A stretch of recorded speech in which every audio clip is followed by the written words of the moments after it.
trying it. Keep on trying. No, I haven't done it. My first class is Tuesday. Really? So I'm kind of nervous.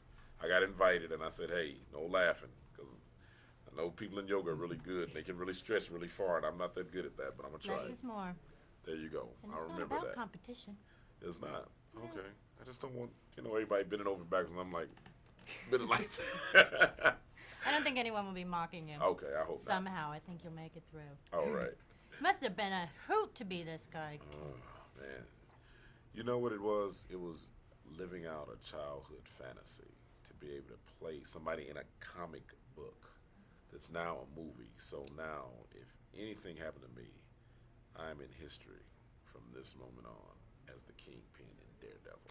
Absolutely. Yes. And looking all slick and sassy. Yeah, I look kind of fun. cool. I look kind of cool, dressed in nice suits. I didn't have to wear any makeup. I had nice cane, ring, cigar. I had my little assistant right there to handle all my dirty work. So I was loving this. You're all kitted out. Yes. It must be nice to breathe life into the two-dimensional character that you get on the page and just sort of flesh him out. You know what? It's a thing that you can do anything you want to when you're evil. There's no limits, no boundaries. You can be as evil as you want to be. You can take it over somewhere else. And I think Colin Farrell also, who the Kingpin hires, was very evil himself. He was great at being evil. Yes, he was, and I loved it. Mr. Evil and Mr. Nasty. Yeah, there you go.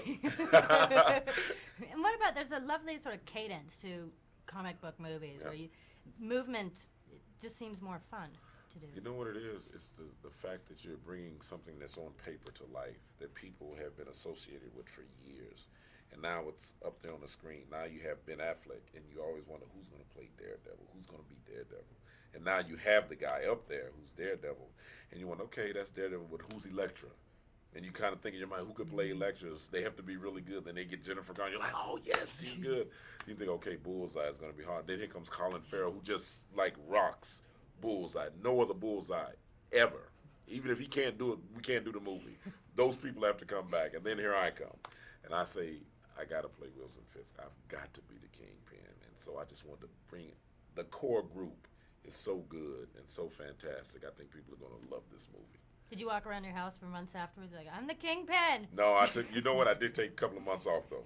I took about 3 months off to kind of detach from the Kingpin and get Michael Clarke Duncan back. Did you have to cry about goodbye? No, that was very easy. So say it's like 50 years on, you're looking back. Why are you glad they did this film? It's part of history. It's part of our culture, and people may not look at it like that, but comic books are a part of our culture, and this movie is going to be a part of cinematic history forever. That poster right there, 50 years from now, they say, oh, that was Michael Clarke. Remember the guy from the Green Mile, you know? It's done. I am history. Yahoo! Thank you. Rock on. Thank you, sir. All right, baby. Enjoy your